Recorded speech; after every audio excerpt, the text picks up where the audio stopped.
M10 youth edition 5G എന്ന പുതിയൊരു smart phone launch ചെയ്തിരിക്കുകയാണ്. എടുത്തു പറയേണ്ട കാര്യം 5G സപ്പോർട്ടുമായിട്ടാണ് ഈ ഫോൺ വരുന്നത്. വളരെ മികച്ച ഫീച്ചേഴ്സും ഈ ഫോണിൽ നമുക്ക് ലഭിക്കുന്നുണ്ട്. അതും വളരെ കുറഞ്ഞ ഒരു പ്രൈസ് റേഞ്ചിലാണ് ഈ ഫോൺ ലോഞ്ച് ചെയ്തിരിക്കുന്നത്. ഇന്ന് നമ്മൾ നോക്കാൻ പോകുന്നത് M10 യൂത്ത് എഡിഷൻ 5Gയുടെ വിശേഷങ്ങളാണ്. അതിനു മുമ്പ് ഇതുപോലുള്ള വീഡിയോസ് ഇനിയും കാണാൻ താല്പര്യമുണ്ടെന്നുണ്ടെങ്കിൽ ഈ ചാനലും സബ്സ്ക്രൈബ് ചെയ്യാവുന്നതാണ്. പിന്നെ അടുത്ത് വരുന്ന ഒരു ബെല്ലൈക്കണും കൂടി എനേബിൾ ചെയ്ത് വെച്ചാൽ ഞാൻ വീഡിയോസ് അപ്ലോഡ് ചെയ്യുമ്പോൾ തന്നെ നിങ്ങൾക്കതിൻ്റെ നോട്ടിഫിക്കേഷൻ ലഭിക്കുന്നതായിരിക്കും. M10 യൂത്ത് എഡിഷൻ 5G വരുന്നത് 6.57 ഇഞ്ചിൻ്റെ ഫുൾ HD+ ഡിസ്പ്ലേയുമായിട്ടാണ്. ഈ ഫോണിൽ AMOLED ഡിസ്പ്ലേ ആണ് ഉപയോഗിച്ചിരിക്കുന്നത്. പിന്നെ ഫോണിൻ്റെ ഡിസ്പ്ലേയിൽ HDR10+ സപ്പോർട്ട് ചെയ്യുന്നുണ്ട്. ഈ ഫോണിൻ്റെ പീക്ക് ബ്രൈറ്റ്നസ് വരുന്നത് 800 nits ആണ്. പിന്നെ ഫോണിൻ്റെ JNCD വരുന്നത് 0.7 താഴെയാണ്.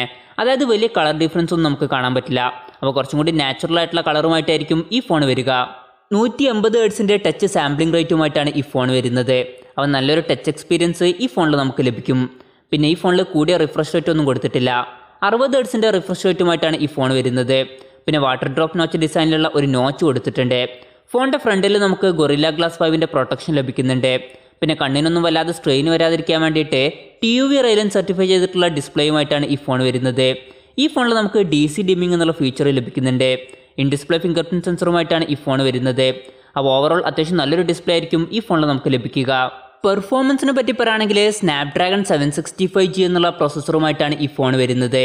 22,000 രൂപ പ്രൈസ് റേഞ്ചിൽ വളരെ നല്ലൊരു പ്രോസസ്സർ തന്നെയാണ് സ്നാപ്ഡ്രാഗൺ 765G. എടുത്തു പറയേണ്ട കാര്യം ഈ ഫോണിൽ 5G സപ്പോർട്ട് ചെയ്യുന്നുണ്ട്. ഈ ഫോണിൻ്റെ ബേസ് വേരിയൻറ്റിൽ നമുക്ക് 6GB റാമാണ് ലഭിക്കുന്നത്. 8GB റാമുമായിട്ട് വരുന്ന മറ്റ് വെർഷൻസുകളും വരുന്നുണ്ട്. 6GB റാമിൻ്റെ 2 വെർഷൻസാണ് വരുന്നത്.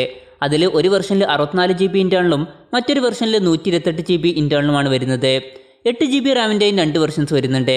അതിൽ ഒരു വെർഷനിൽ 128GB ഇൻറ്റേർണലും മറ്റൊരു വെർഷനിൽ 256GB ഇൻറ്റേർണലുമാണ് കൊടുത്തിരിക്കുന്നത്. LPDDR4Xൻ്റെ റാമും UFS 2.1 സ്റ്റോറേജ് ടൈപ്പുമായിട്ടാണ് ഈ ഫോൺ വരുന്നത്. പിന്നെ ഫോൺ പെട്ടെന്ന് ഹീറ്റ് ആവാതിരിക്കാൻ വേണ്ടിയിട്ട് dual mode suspension liquid cooling എന്നുള്ള ഫീച്ചർ ഈ ഫോണിൽ കൊടുത്തിട്ടുണ്ട്. ആൻഡ്രോയിഡ് 10 ബേസ് ചെയ്തിട്ടുള്ള MIUI സോഫ്റ്റ്വെയറുമായിട്ടാണ് ഈ ഫോൺ വരുന്നത്. ക്യാമറയെ പറ്റി പറയുകയാണെങ്കിൽ ഫോണിൻ്റെ പിന്നിൽ നമുക്ക് 4 ക്യാമറ സെൻസേഴ്സാണ് ലഭിക്കുന്നത്. 48 മെഗാപിക്സലിൻ്റെ f1.9 അപ്പേഴ്സിൽ വരുന്ന മെയിൻ സെൻസറാണ് വരുന്നത്.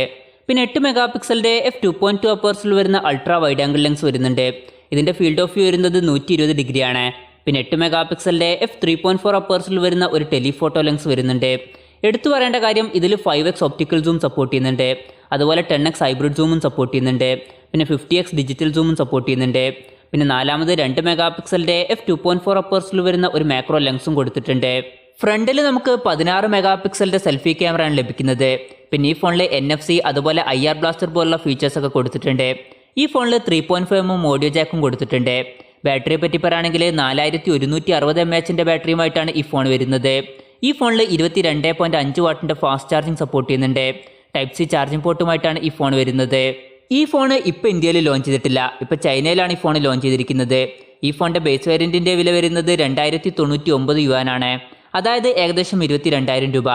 ഈ ഫോൺ എന്ന് ഇന്ത്യയിൽ ലോഞ്ച് ചെയ്യുന്നതിനെ പറ്റിയിട്ടുള്ള കൂടുതൽ കാര്യങ്ങളൊന്നും ഇപ്പോൾ അറിയാൻ കഴിഞ്ഞിട്ടില്ല. അപ്പോൾ ഓവറോൾ പറയുകയാണെന്നുണ്ടെങ്കിൽ വളരെ മികച്ച ഫീച്ചേഴ്സുമായിട്ടാണ് M10 യൂത്ത് എഡിഷൻ 5G വരുന്നത്. അതും വളരെ കുറഞ്ഞ ഒരു പ്രൈസ് റേഞ്ചിൽ തന്നെ. ഈ ഒരു പ്രൈസ് റേഞ്ചിൽ ഈ ഫോൺ ഇന്ത്യയിൽ ലോഞ്ച് ചെയ്യുകയാണെന്നുണ്ടെങ്കിൽ ഈ ഒരു പ്രൈസ് റേഞ്ചിൽ വരുന്ന ബെസ്റ്റ് ഫോൺ എന്ന് പറയാൻ പറ്റിയിട്ടുള്ള ഒരു ഫോണായിരിക്കും ഇത്.